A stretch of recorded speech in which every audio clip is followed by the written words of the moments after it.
May 2nd, 1945. Berlin. The silence is louder than the artillery. For 2 weeks, this city has been a cauldron of fire and steel, a place where the air itself seemed to burn.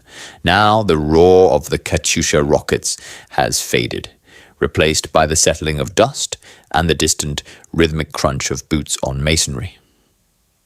A Soviet soldier walks through the wreckage of the Third Reich. He does not stop to look at the fallen defender at his feet. Death has become as common as the cobblestones beneath him. This singular image, the victor walking past the vanquished amidst absolute ruin, is not just the end of a battle. It is the tombstone of an era. The road to this moment was paved with 4 years of the most brutal warfare in human history, stretching from the frozen steppes of the Volga to the burning heart of Europe. To understand the silence of May, one must first understand the thunder of January. By the beginning of 1945, the Third Reich was a hollow shell, its outer armor cracked and peeling away on all fronts. In the West, the Allies were recovering from the shock of the Ardennes and pushing toward the Rhine. But in the East, a storm of biblical proportions was gathering. The Red Army, refined by 4 years of total war, stood poised along the Vistula River. They were no longer the disorganized masses of 1941. They were a mechanized juggernaut, fueled by American Lend-Lease logistics and a burning collective desire for retribution. On January 12, 1945, the Vistula-Oder offensive began. It was less a battle and more a collapse of the laws of physics that had held the German lines together. Marshal Zhukov's first Belarusian front and Marshal Ivan Konev's first Ukrainian front smashed through the German defenses with terrifying speed. The German 4th Panzer Army, once the pride of the Wehrmacht, effectively ceased to exist in a matter of days. Soviet tank columns advanced up to 40 miles a day, bypassing strongpoints, severing supply lines, and creating a chaotic vacuum in the German rear. They moved so fast that they often captured towns where the streetlights were still on and trains were still running on schedule. The local populations unaware that the front line had already passed them by. The speed of this advance terrified the German high command. General Heinz Guderian, chief of the General Staff, tried desperately to shift divisions from the west to the east, arguing that the house was burning down. But Adolf Hitler, increasingly detached from reality within the concrete isolation of the Führerbunker, refused to authorize withdrawals until it was too late. He fixated on holding the Courland pocket in Latvia or planning impossible counter-offensives in Hungary, stripping the defense of Berlin to protect the oil fields of the south. By the time the Red Army halted its advance in early February to resupply and widen their railway gauges, they were sitting on the banks of the Oder River. They were 40 miles from Berlin. They were close enough to feel the gravity of the capital. The pause at the Oder was not an act of mercy. It was a logistical necessity. The Soviet supply lines were stretched to the breaking point, trailing hundreds of miles behind the spearheads. Furthermore, Stalin was playing a complex geopolitical chess game. The Yalta Conference in February had ostensibly divided the post-war world, but Stalin remained deeply suspicious of his Western allies. He feared that the Americans or British might reach Berlin first, or that the Germans would open the Western Front to surrender to the Anglo-Americans while fighting to the death in the East. This paranoia drove the Soviet timeline. Berlin was not just a military target, it was the ultimate political prize, the trophy that would justify 20 million Soviet deaths. Between the Oder and the capital lay the Seelow Heights, a natural fortress rising above the marshy floodplains of the river. Behind that lay the city itself. But before the final assault could begin, the Red Army spent 2 months building up a force of staggering magnitude. Over 2.5 million soldiers, 6,150 tanks, and 41 SAT-600 artillery pieces were massed along the river. It was the largest concentration of firepower ever assembled in history. The forests of Brandenburg were teeming with men and machines, hidden under camouflage nets, waiting for the order. The ground literally trembled with the movement of heavy armor. On the other side of the river, the mood was apocalyptic. The German propaganda machine, led by Joseph Goebbels, shifted from promises of victory to promises of horror. They painted the Red Army not as soldiers, but as Mongol hordes bent on the total extermination of the German race. This fear was not entirely manufactured. Reports of atrocities in East Prussia had filtered back to the capital, igniting a desperate panic. The German soldier was no longer fighting for Lebensraum or conquest. He was fighting for the survival of his family behind the lines. This existential terror hardened the German resistance, transforming the defense of the Reich from a military operation into a fanatical last stand. As the spring thaw turned the ground amuck in March and early April, the stage was set. The Soviet Colossus was fully assembled, its guns pointed west. The logistical tail had caught up to the teeth. The commanders, Zhukov and Konev, were engaged in a fierce rivalry, stoked by Stalin, racing each other to be the conqueror of Berlin. The strategic encirclement was prepared. The weight of the entire Eastern Front was about to come crashing down on a single city. While the Soviets massed on the Oder, Berlin was transforming into a grotesque parody of a fortress. Hitler had declared the capital a Festung, a fortress city to be held to the last man, but the reality was far more brittle than the propaganda. The city's defenses were organized into 3 concentric rings: an outer exclusion zone, a formidable inner defensive ring following the S-Bahn rapid transit tracks, and finally, the citadel, the government district itself. On paper, it was a formidable layered defense. In practice, it was a desperate improvisation. There were no deep concrete bunkers for the infantry, no pre-positioned heavy guns. The fortifications were often little more than overturned trucks and piles of rubble, manned by a ghost army. The Wehrmacht that prepared to defend the capital was a shadow of the force that had conquered Europe. Their professional soldiers were largely gone, dead in Russia, captured in France, or cut off in pockets across the crumbling front. To fill the gaps, the regime turned to the Volkssturm, the People's Storm. These were old men, veterans of the First World War, armed with captured rifles, for which they had little ammunition. Alongside them were the Hitler Youth. Boys as young as 12 were pulled from schools, given hasty instructions on how to operate a Panzerfaust, and told that they were the saviors of the fatherland.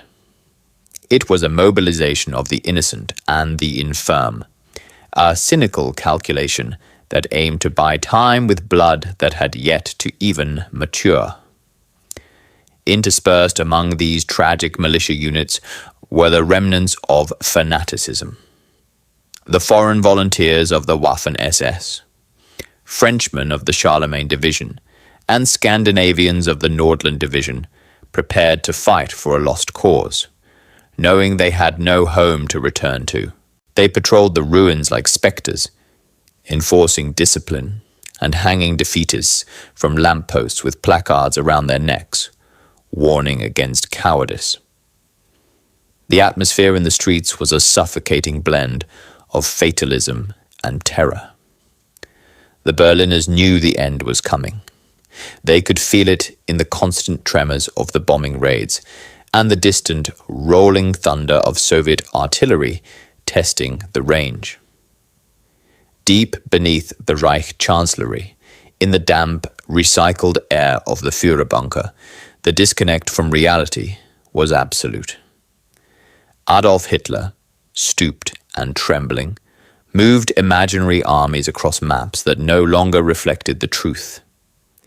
He issued orders to divisions that had been reduced to battalion strength, demanding counterattacks from units that lacked fuel, ammunition, and men.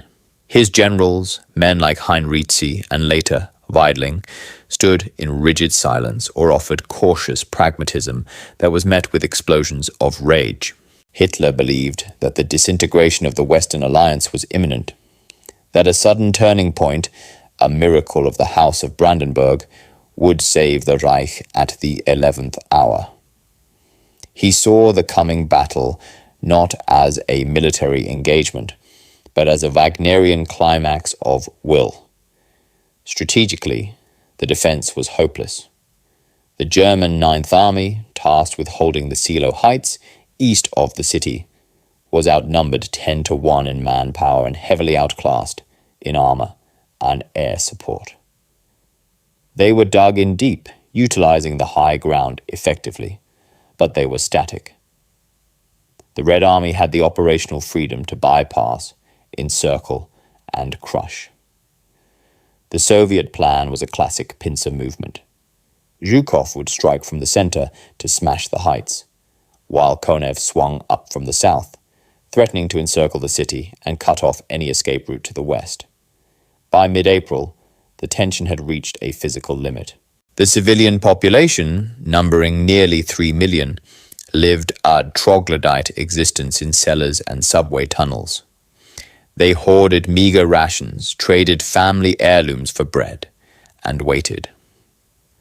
The city held its breath. The geopolitical and military forces of the world had converged on this single point on the map. The preparations were complete. The armies were positioned. The last calm moments were ticking away, leading inextricably into the chaos of the assault. To understand the ferocity of Berlin, we must first look into the eyes of the men coming to take it. For the average Red Army soldier, this was not merely a military operation. It was a personal crusade. These men had walked nearly 2,000 kilometers from the Volga to the Oder. They had liberated their own burning villages and uncovered the mass graves of their families. They had seen the death camps of Majdanek and Auschwitz. The anger that fueled the Soviet advance was visceral, fed by the propaganda of Ilya Ehrenberg, who exhorted them to kill the German, but rooted in a very real, very raw trauma. They were not just capturing a capital. They were entering the lair of the fascist beast to extinguish the source of their suffering. Opposing them was a force driven by a different but equally potent emotion: absolute terror. The German defenders were not fighting for the illusion of final victory. That myth had died long ago in the snows of Russia. They were fighting because the alternative was unthinkable. Joseph Goebbels' propaganda had been brutally effective. It painted a picture of the Red Army as subhuman monsters who would rape, torture, and enslave the entire population. For the German soldier, the choice was binary: hold the line and delay the inevitable, or surrender and face the dreaded Siberian gulags. This fear welded the disparate units together. A Wehrmacht veteran might despise the Nazi Party, but he would fight alongside a fanatical SS trooper simply because he feared the Soviets more. Then there was the battlefield itself, the city. Berlin was a nightmare of urban density. It was a three-dimensional labyrinth that neutralized the Red Army's greatest advantage: maneuver warfare. In the open plains of Ukraine, a T-34 tank battalion could outflank and destroy an enemy division in an afternoon. In the rubble-choked streets of Berlin, That same tank was a blind, lumbering metal box, vulnerable to a single boy with a Panzerfaust hiding in a basement window. The Soviets had to reinvent their doctrine on the fly. They broke their massive formations down into assault groups, small combined arms teams of infantry, sappers, and a tank or two, moving block by block, house by house. It was intimate, claustrophobic violence where the enemy was often less than 10 meters away, separated only by a thin plaster wall. Beneath the tactical maneuvers and the clashing armies lay the tragedy of the civilians, the cave dwellers of Berlin.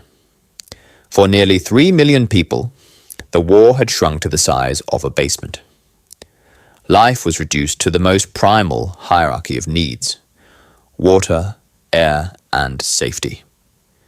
With the city's infrastructure shattered, water had to be fetched from street pumps under active artillery fire, a daily Russian roulette where the price of a bucket of water was often a life. The social order dissolved in the dark. In these cellars, the distinctions of class and rank vanished. A countess and a factory worker huddled under the same blanket, united by the universal currency of fear.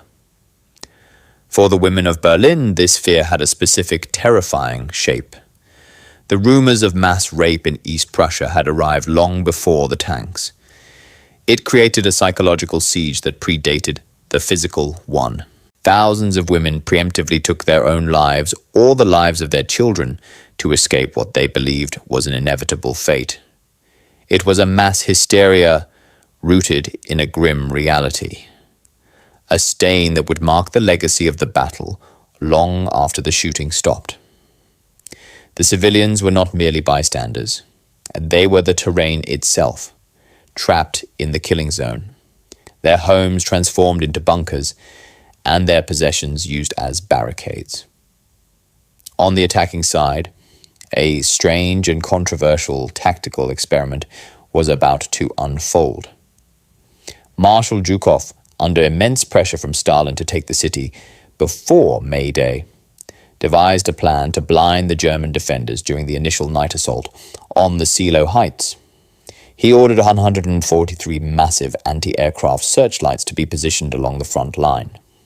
The idea was to turn night into day, blinding the German gunners and illuminating the path for the Soviet infantry. It was a gamble of technological shock and awe. However, it ignored the basic physics of the battlefield. The dust and smoke of the artillery barrage would catch the light, creating an impenetrable wall of glare that blinded the attackers more than the defenders. It was a rare misstep for the master tactician, a symbol of the desperation to secure victory at any cost. Finally, there was the angle of leadership, a study in the disintegration of command.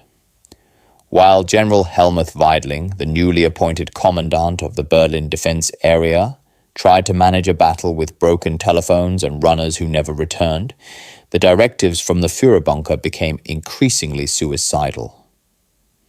Hitler issued the Nero Decree, effectively ordering the destruction of all infrastructure within the Reich, bridges, dams, factories, to prevent them from falling into Allied hands. He argued that if the war was lost, the German people had failed him and did not deserve to survive.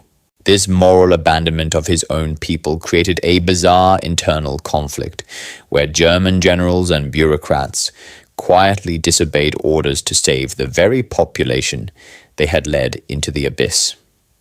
The battle for Berlin was thus fought on two fronts: against the Soviets without and against the madness within. April 16th, 1945, 3 a.m. The world ends not with a whimper, but with the roar of 20,000 guns. On the banks of the Oder, Marshal Zhukov gives the order. The resulting artillery barrage is so intense that it creates a localized windstorm, sucking oxygen from the air and flattening forests. For 30 minutes, the eastern horizon burns with the light of 1,000 suns. The earth itself liquefies. It is the single heaviest bombardment of the war, designed to pulverize the German positions on the Seelow Heights before a single Soviet boot touches the ground. But on the heights, the poison dwarf of the Wehrmacht, General Gotthard Heinrici, has pulled off a final masterstroke. Anticipating the exact time of the attack, he secretly withdrew his frontline troops to the second defensive line just hours before the shelling began. The Soviet storm of steel falls on empty trenches. When the barrage lifts and the searchlights flick on, blinding the attackers in a haze of illuminated dust, the Soviet infantry charges into a trap. The German defenders, shaken but intact, emerge from their deep dugouts and open fire. For 3 days, the Seelow Heights becomes a meat grinder. Zhukov, furious and under pressure from Stalin, throws entire tank armies into the marshy terrain before the infantry has cleared the way. T-34s bog down in the mud, becoming burning coffins. The slopes are carpeted in bodies. It is a chaotic, bloody frontal assault that defies modern tactics, driven by sheer will and the terror of failing Moscow. But the math of war is inescapable. The Germans are running out of ammunition. The Soviets have an inexhaustible supply of men. By April 19, the sheer weight of the Red Army cracks the line.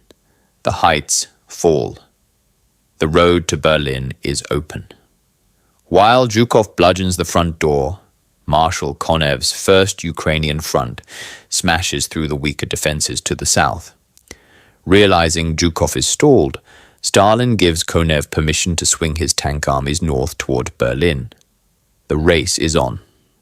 On April 20th, Hitler's 56th birthday, the first Soviet artillery shells begin to fall on the center of Berlin. The Führer emerges briefly from his bunker to pin medals on the cheeks of terrified Hitler youth boys in the Chancellery Garden. The thunder of the approaching front clearly audible in the background. It is his last public appearance. By April 25th, the jaws snap shut. Units from Zhukov's and Konev's fronts meet at Ketzin, west of Berlin. The city is completely encircled. Inside the pocket, the frantic energy of the defense turns into a claustrophobic fight for every meter. The Red Army pours into the suburbs, Marzahn, Lichtenberg, Neukölln.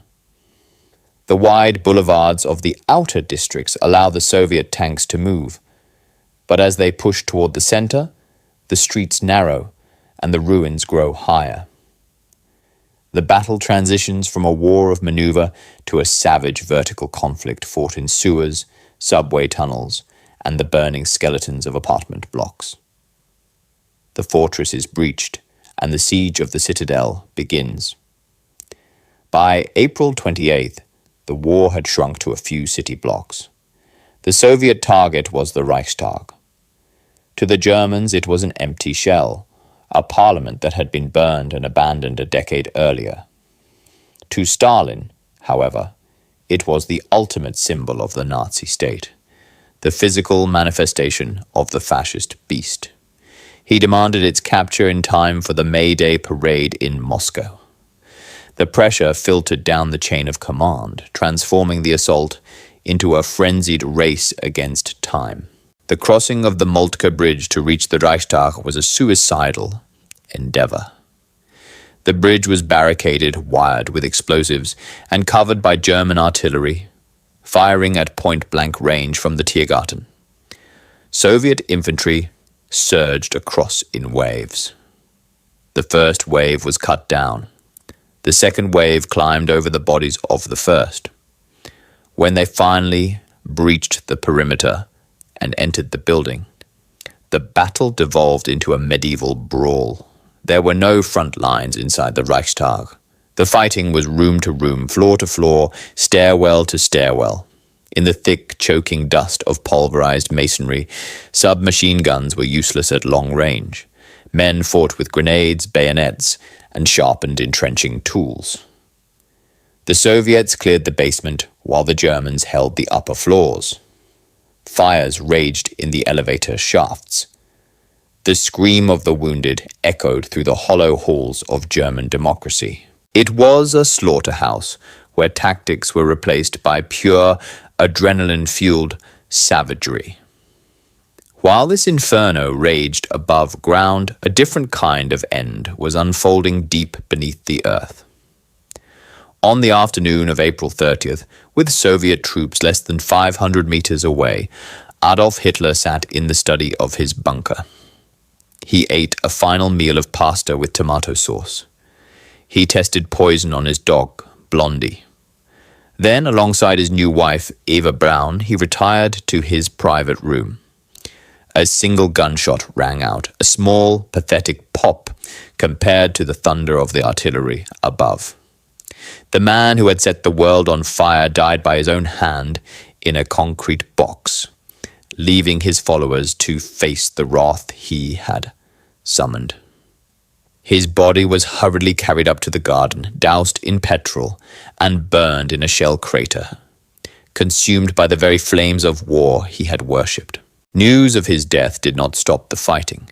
If anything, it intensified the desperation of the SS units, who now fought with the nihilism of the damned. But the momentum of history was unstoppable. On the night of April 30th, under a sky lit by tracers, Soviet sergeants Mikhail Yegorov and Meliton Kantaria fought their way to the roof of the Reichstag. Amidst the whistle of sniper fire, they lashed the red banner number 5 to a statue of a mounted knight. The image of that flag snapping in the wind against the backdrop of a burning Berlin became the defining icon of the 20th century. It signaled the death of the Third Reich. Yet pockets of resistance fought on for 2 more days, unaware or unwilling to accept that the head of the snake was dead. It was only on May 2nd, when General Weidling finally ordered the garrison to lay down their arms, that the fever broke. The roar of the guns, which had been the heartbeat of Europe for 6 years, began to falter, sputtering into a silence that felt heavier than the shelling. On the morning of May 2nd, loudspeakers mounted on Soviet trucks blared a recorded message across the ruins. Berliners, the Führer is dead. Resistance is futile. General Weidling, the last commandant of the city, signed the unconditional surrender and issued a final order to his troops to cease fire. For the first time in weeks, the birds could be heard singing in the Tiergarten. The silence that fell over Berlin was not peaceful. It was a stunning, physical void, ringing in the ears of survivors, accustomed to the constant concussion of high explosives. The surrender triggered one of the largest movements of human misery in modern history. The remnants of the Berlin garrison, nearly 130,000 men, emerged from the cellars and subway tunnels. They were marched east, forming long grey columns that stretched to the horizon. Their destination was the Soviet gulags. Of the men who marched out of Berlin that May, fewer than 1 in 3 would ever see Germany again. They vanished into the labor camps of Siberia and the Urals, payment in flesh for the devastation wrought by the Wehrmacht in the east. For the civilians left behind, the peace brought a new kind of terror. The city was a moonscape of 75 million cubic meters of rubble. There was no electricity, no running water, and no police. The initial wave of Soviet occupation troops, drunk on victory and alcohol found in abandoned stores, unleashed a wave of violence that scarred the collective memory of the city. Estimates vary, but tens of thousands of Berlin women were subjected to sexual violence in the weeks following the surrender. It was a chaotic, unregulated release of 4 years of pent-up hatred. A tragic coda to the ideology of total war. Yet, amidst the brutality, there were strange moments of humanity. Soviet field kitchens were set up on street corners, dispensing gruel and bread to the starving population. The same soldier who might loot a wristwatch at gunpoint might also toss a loaf of bread to our hungry child. It was a chaotic, schizophrenic existence. The women of Berlin, the Trümmerfrauen, or rubble women, emerged from the shock first. They formed bucket brigades, cleaning bricks by hand, beginning the impossible task of rebuilding their lives from a pile of dust. They became the symbol of the new era, grim, pragmatic, and focused solely on survival. If May was the month of the sword, July was the month of the scalpel. As the dust settled, the reality of the Yalta Conference began to manifest in the ruins. Berlin was not to be a prize held solely by the victors of the East. It was to be carved up, a microcosm of the New World Order. On July 4th, 1945, the Western Allies, the Americans, and the British, soon followed by the French, officially took control of their sectors in the western half of the city. The handover was tense. The Soviets, who had spent 2 months treating Berlin as their exclusive trophy, stripping factories of machinery and shipping entire research institutes back to Moscow, reluctantly pulled back. This division created a surreal geopolitical island. West Berlin became an outpost of capitalism drowning in a sea of Soviet occupation. The lines drawn on maps in grand conference rooms suddenly became very real barriers of barbed wire and wooden checkpoints on the streets of Charlottenburg and Kreuzberg. The camaraderie of the link-up on the Elbe evaporated almost instantly, replaced by a cold, professional suspicion. The soldiers who had fought a common enemy now stood toe to toe, hands resting near their holsters. The first chill of the Cold War was felt not in Washington or Moscow, but here, at the Brandenburg Gate. The intelligence war began before the fires were even out. While the infantry patrolled the streets, special units from both sides scoured the ruins for the true spoils of war, the Third Reich's secrets. The Soviets captured the Kaiser Wilhelm Institute for Physics. The Americans hunted for rocket scientists and uranium. It was a frantic scavenger hunt for the technology that would define the next half-century. The V-2 rocket, the jet engine, and the atomic research of the Nazis were packed into crates and shipped to the competing superpowers. The technology that had failed to save Hitler would go on to power the nuclear standoff of the next 40 years. Berlin had ceased to be the capital of Germany. It had transformed into the front line of a new silent conflict. The destruction of the Nazi state did not bring the global peace that had been promised. Instead, it revealed the deep ideological fault lines that had been temporarily papered over by the necessity of alliance. The city lay in ruins, a broken mirror reflecting the split soul of the world, East against West, communism against capitalism. The silence of the guns was deceptive. The shooting war had ended, but the war for the future of Europe had just begun. In the end, the Thousand-Year Reich lasted only 12 years. It promised a new order of racial purity and global dominance, but it delivered only ruin. Berlin, once the cultural jewel of Europe, became its tombstone, a sprawling monument to the catastrophic failure of hubris. The Battle of Berlin was not merely a military defeat. It was the absolute moral and physical disintegration of a nation that had allowed itself to be led into the abyss. The cost of this finale is almost impossible to comprehend. In the final 2 weeks of the war, nearly 200,000 people died within the city limits, a number that rivals the casualties of entire wars in previous centuries. Every meter of ground from the Seelow Heights to the Chancellery Garden was paid for with a slurry of blood and ash. For the Soviet Union, The victory was the culmination of a 4-year agony that had claimed over 26 million of their citizens. The soldier walking past the body in the rubble is not just a conqueror. He is a survivor of the apocalypse. Yet, in the silence of May 1945, there is a profound, albeit grim, lesson. The total destruction of Berlin proved that there is no such thing as a limited liability in total war. The violence unleashed by the aggressor inevitably returns home, magnified and merciless. The ruins of the capital serve as a permanent warning. Ideologies that preach destruction will eventually be consumed by it.